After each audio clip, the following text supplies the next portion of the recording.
Franchement, est-ce que je dois présenter encore ce site ou pas? Ah non, c'est pas le bon, ce serait une autre vidéo ça.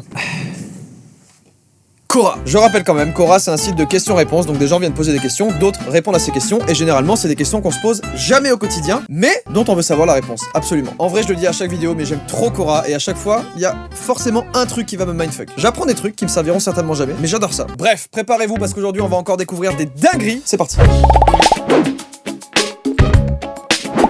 Il y a une communauté qui s'appelle la Team Joker et qui partage plein de faits justement qu'on va regarder aussi dans la vidéo. Donc si vous voulez rejoindre, c'est là, dans la description. Presque une petite tradition dans cette série de vidéos, les astuces psychologiques. Quelle astuce psychologique est amusante à essayer sur quelqu'un? Comment on peut manipuler quelqu'un et en rire par exemple? C'est ça qu'on cherche un petit peu. Si une personne est un peu trop bavarde et que vous souhaiteriez ajouter quelque chose à ce qu'elle dit, alors coupez-lui la parole par exemple, moi c'est ce que j'aurais dit, mais non, pas du tout. Faites tomber quelque chose, de préférence de manière naturelle, donc pas comme ça.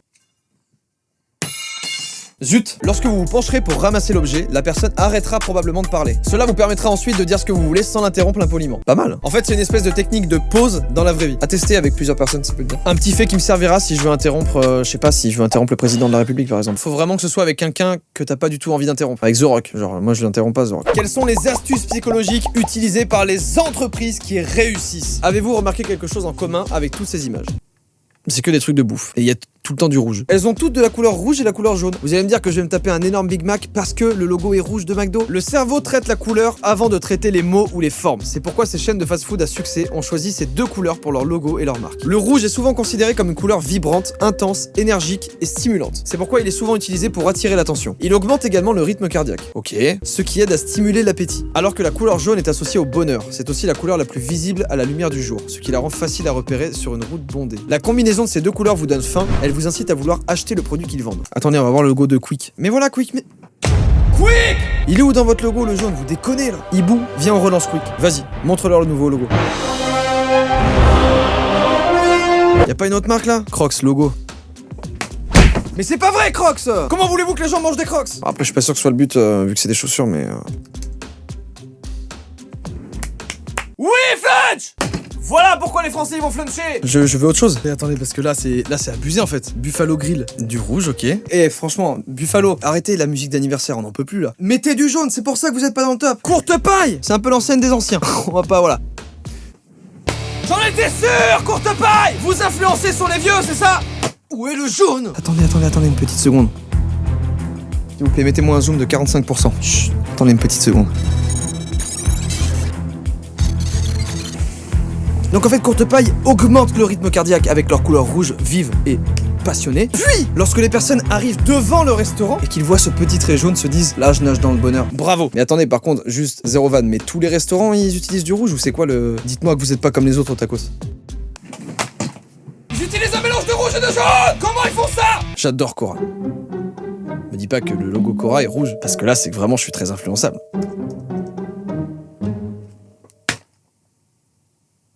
Comment distinguer un vrai sourire d'un faux sourire? Vous pouvez le tester ici. Savez-vous dire lequel des deux est faux et lequel est sincère? Celui de droite est le faux, je pense. Si vous manquez d'empathie, il vous sera plus difficile de trouver la bonne réponse. C'est l'homme de droite qui simule un sourire. Un sourire sincère fait travailler plus de muscles faciaux et le contour des yeux devient plus ridé.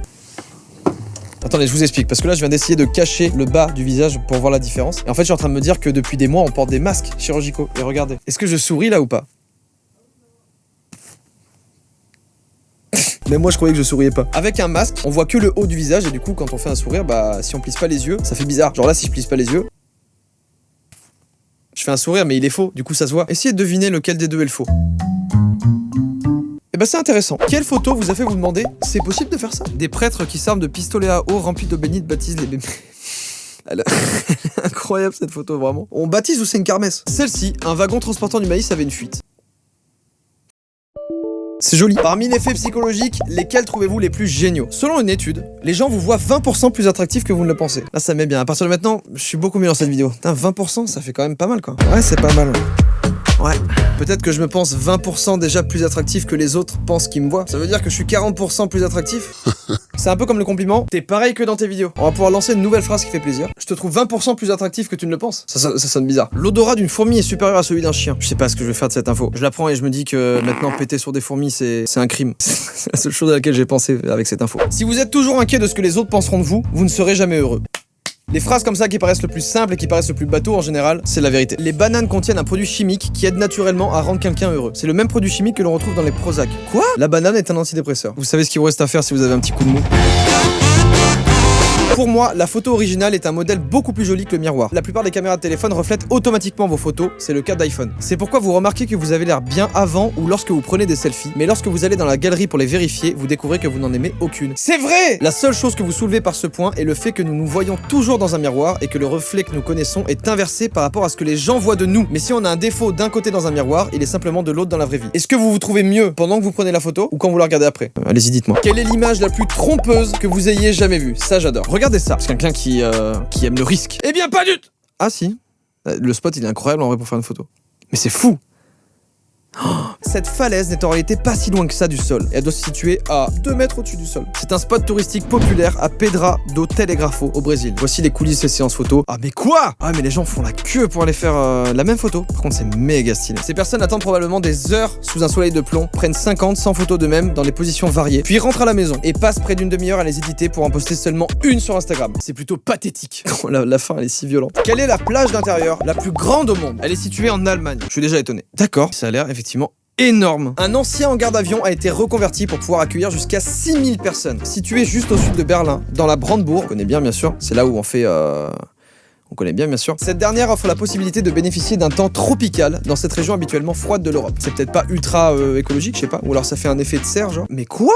C'est également conçu comme un parc à thème géant avec de nombreux bâtiments et allées spéciales. Mais ça a l'air incroyable en fait. Ils ont également une boîte de nuit intérieure qui a l'air plutôt sympa. Ouais, complètement. Combien ça coûte? 300 € pour aller dans une fausse plage tropicale là? Je dis ça mais je les paye direct. You will find one of the world's largest buildings. Et par contre, l'endroit où c'est situé, il y a absolument rien autour. Ça vous est peut-être déjà arrivé d'aller voir un film au cinéma et quand vous sortez de la salle, et je sais pas, il y a un laps de temps de 15 minutes où il y a un flottement bizarre. On est là mais pas là. Enfin, je sais pas comment expliquer, c'est bizarre. Bah là, vraiment, tu dois sortir et faire. Ma vie est nulle, encore plus que quand je suis rentré.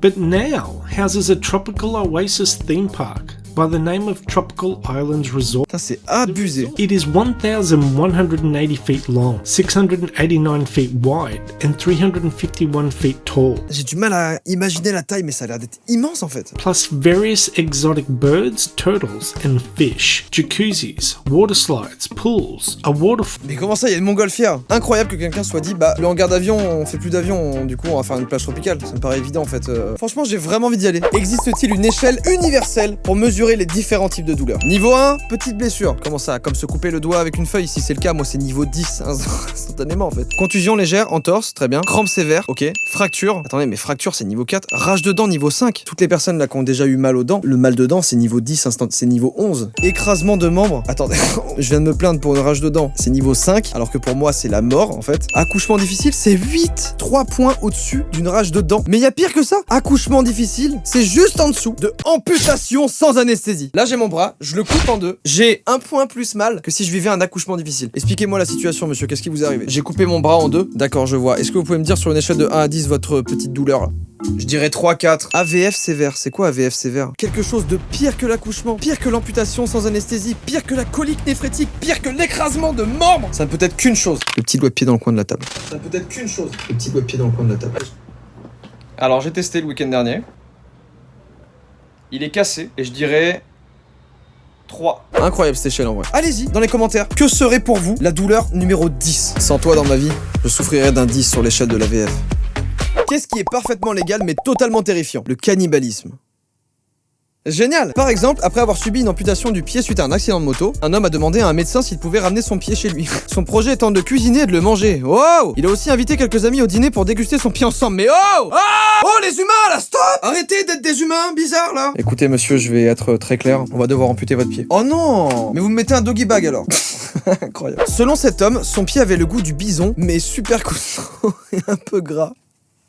Vous tentez trop d'expérience sur vous-même là, les êtres humains. Arrêtez de vous manger vos pieds, d'inviter vos amis. Maintenant, ce n'est pas aussi simple qu'il y paraît. La profanation d'un cadavre est illégale et le manger est définitivement considéré comme de la profanation. Cela signifie que vous ne pouvez pas vous procurer la chair d'un cadavre. Mais heureusement! Elle doit être extraite d'une personne vivante amputée de son propre chef. Ça me fascine ce que l'être humain peut faire et ça me désole en même temps et ça me fait peur en même temps. Quels sont les dessins les plus incroyables que vous ayez vus?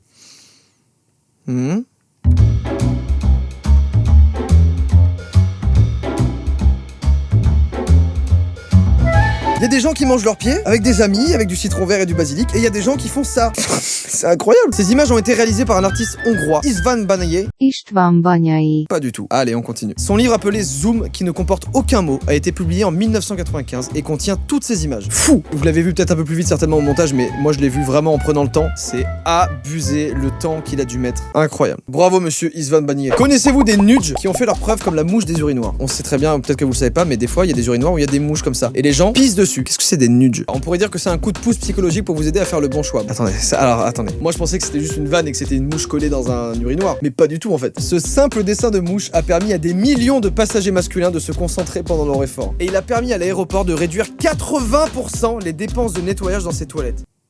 Ce que je trouve incroyable vraiment, c'est qu'on met des panneaux, respectez le personnel qui nettoie s'il vous plaît, ne pissez pas à côté, tout simplement. Et en fait à la place ils ont dit on doit réduire les dépenses de nettoyage, c'est complètement abusé là. Des idées? Moi ouais, hier je suis allé aux toilettes en fait et dans ma cuvette il y avait une mouche et d'habitude je pisse par terre. Et là en fait j'ai pissé sur la mouche. C'est impossible, je pensais être le seul à faire ça. Va sur Wish tout de suite, tu me commandes des mouches autocollantes. Le père de cette méthode c'est l'américain Richard Thaler, prix Nobel de l'économie 2017, qui a permis de mettre l'économie comportementale et les nudges à l'honneur. Comme par exemple ces passages piétons en 3D qui diminuent drastiquement les risques pour les piétons. J'adore les nudges. Send nudge. Quels sont les aliments insolites facilement trouvables? Ces gros escargots sont comestibles. Il est colossal cet escargot, il va vite, je suis sûr. Moi je sais que des fois quand il pleut, il y a des escargots par terre. Et vraiment, c'est une douleur mentale de 10 sur 10 d'être de culpabilité. Mais marcher sur un escargot et entendre le scrooge, ça m'arrache le cœur. Ça veut dire que tu roules en voiture sur une route, il peut y avoir des escargots comme ça qui passent devant la voiture. Comment ça? Je veux même pas entendre le bruit du scrooge. Ces gros escargots sont comestibles, mais demandent une préparation rigoureuse. Tu m'étonnes! Dans la même veine, les aliments les plus étranges à travers le monde. C'est quoi ça là? Le haggis, c'est un plat de brebis. Le cœur de la brebis, le foie de la brebis, les poumons de la brebis farcis dans l'estomac de la dite brebis. Oh! Ils ont pris tous les trucs pas appétissants et ils les ont mis dans un seul truc. L'aspect et tout, impossible pour moi. Des fois c'est excellent et les gens adorent ça. Mais waouh, c'est barbare quoi. C'est barbare sa mère. Le tofu puant. Ça s'appelle tofu puant! Ne le mangez pas! L'odeur qui s'en développe rappelle les déchets pourris ou encore le fumier. Selon les Chinois, plus il sent fort, et meilleur il est. Ça me fume de me dire qu'on est à la recherche d'un truc qui pue quoi. On veut manger du tofu qui pue, c'est bon? Incroyable. Vraiment, c'est vrai qu'en France, il y a grave ce truc de franchement, le fromage il pue sa mère, il doit être trop bon. Oh là là, je suis très médisant évidemment. Manger du fromage qui pue, manger du tofu qui pue, je m'en fous. Moi juste ça me fait rire, c'est tout. Mais mangez vos pieds si vous voulez, je vais rien y faire. Est-ce que l'éléphant est le plus grand animal terrestre? Commençons par l'évidence de la grandeur animale. L'éléphant, 3,2 mètres de haut pour 6,5 de long. C'est un semi-remorque le truc. C'est l'animal terrestre le plus grand du monde de nos jours. Mais l'éléphant est juste le champion actuel. Il ne fait déjà plus le poids face au Baluchité. Baluchité, ça sonne grave pas un truc de ouf en fait. Baluchiterium! Pardon. Éteint il y a 5 millions d'années, c'était une espèce de gigantesque rhinocéros sans cornes. Il faisait 4,8 mètres de haut pour 7,4 de long et 16 tonnes. Oh! Jusqu'à maintenant, on était en train de rigoler ensemble. Faites place au roi des rois, le plus grand animal ayant jamais foulé notre surface terrestre de sa gigantesque patte royale, mec. L'amphissoélias.